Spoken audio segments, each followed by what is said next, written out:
Greetings, fellow travelers. Welcome to episode 11 of the hashtag Open to Work Journeys podcast.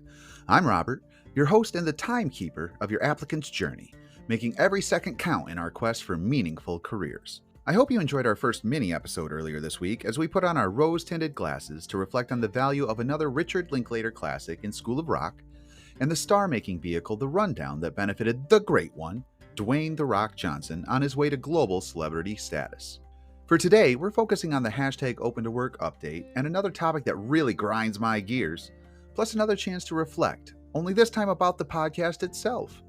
As is so important after piloting any major project or undertaking, reflecting to identify lessons learned can only provide benefit and opportunity for evolution. So I decided to do the same thing, summarizing some of my favorite takeaways from our first 10 episodes.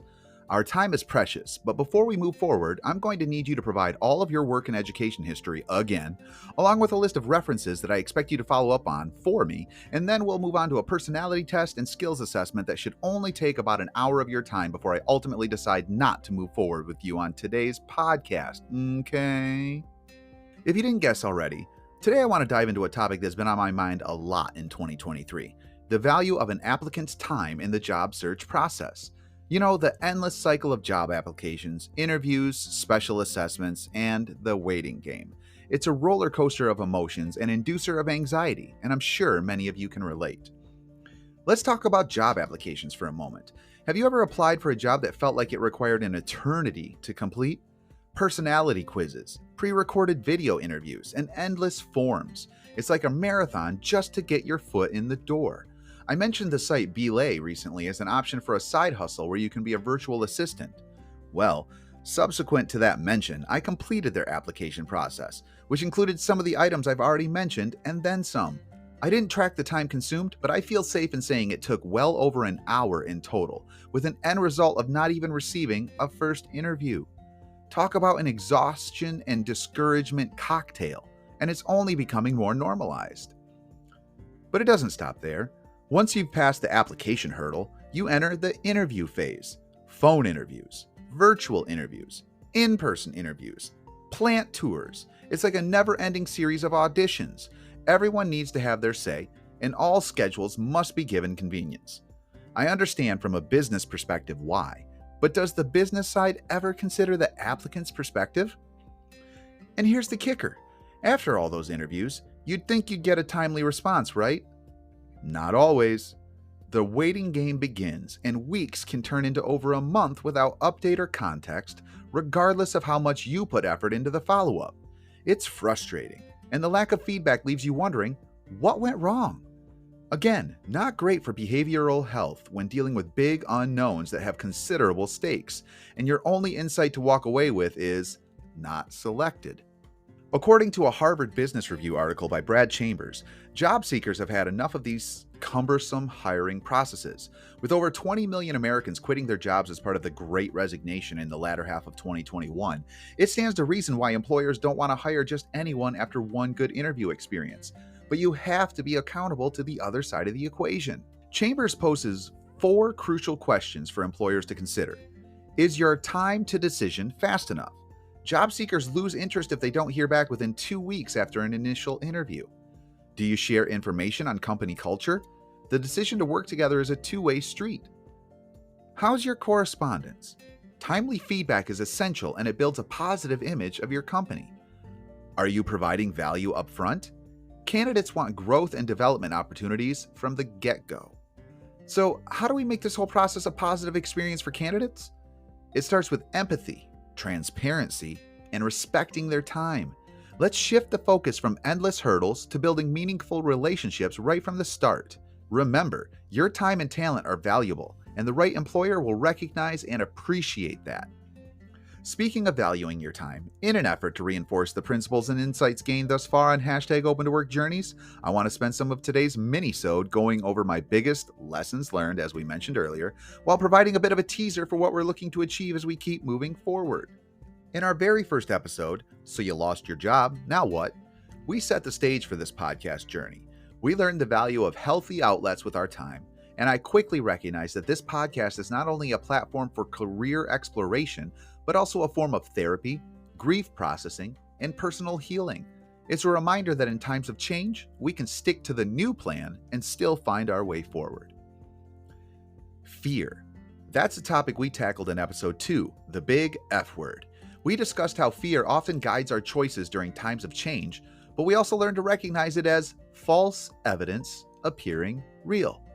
Embracing our fallibility as humans and adopting a forward mindset can help us overcome fear and evolve along our journeys. Our first Connecting Journeys interview, Run Christy Run, was all about the importance of self-care and focusing on ourselves during periods of transition.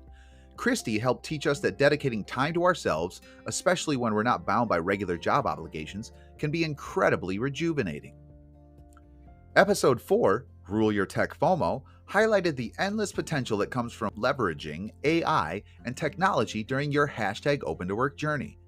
We also discussed the importance of scheduling your life to avoid overextending yourself and ensuring you make time for what truly matters. In Barbershop Royalty, Prince and I explored the idea that we're not obligated to be the same person we were in the past, whether it be 5 years ago or even 5 minutes. This episode emphasized that choosing growth and change are not only natural, but essential for our personal evolution. Woodcrafting, Pinning Your Purpose, brought my best friend Ryan into the fold, emphasizing the lifelong value to finding your purpose and chasing what truly matters to you, even if it may seem like you're walking towards potential failure. It's a lesson in embracing the journey, not just the destination. In episode 7, Getting Graphic, we reinforced that being #OpenToWork is about more than just finding a job. Elizabeth helped us learn that each other's journeys can be alike in more ways than one, from the day-to-day process of finding new work to how we balance home life and our physical, mental, and emotional well-being. The sooner we recognize that we're all in this together, life becomes a lot less isolating. Appraised and Refused, It's all right, reminded us of the importance of having someone to look up to, something or someone to look forward to, and someone to chase, thanks in part to the amazing success story of actor Matthew McConaughey. These guiding stars can propel us towards becoming better and more fulfilled individuals, regardless of our era. The Human Genome Project, Getting There by Growing Better, was all about gratitude and the power it holds in combating the stresses we experience, whether #OpenToWork or gainfully employed. Kim enlightened us to the realization that winning might be temporary, but the pursuit of becoming better is an everlasting journey. Finally, in School of the Rock, brought to you earlier this week, we discovered that even with just $7 in your pocket, you can build an empire.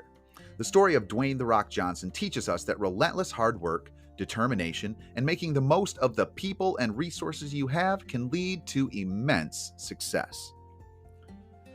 So there you have it, a recap of some of the key lessons we've learned in our first 10 episodes. From embracing change to finding our purpose, we're on this journey together. Thank you for supporting my dream pursuit, being a part of this community, and here's to many more lessons learned along the way.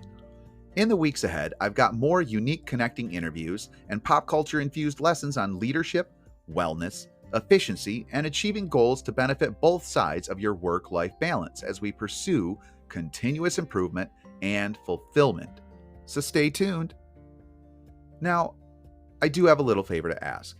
10 episodes down, with motivation and passionate ideas to bring you so many more.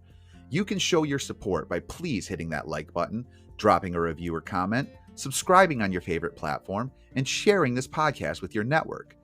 There is balance to this equation though, because I want to help you. If you're interested in being a guest on #OpenToWork Journeys, let's connect. Your story could provide one or more of the mentions: encouragement, validation, inspiration, and motivation. Get it? You can find me on LinkedIn, Facebook, and via email at HallerIfYouHearMe@gmail.com. Come on, folks, holler if you hear me. Thanks for working together.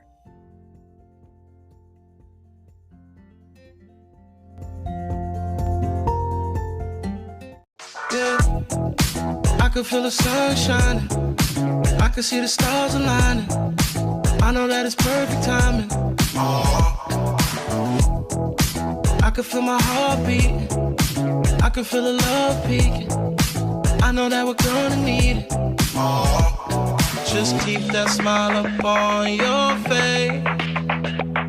'Cause everything's gonna be okay. Just sing along with it.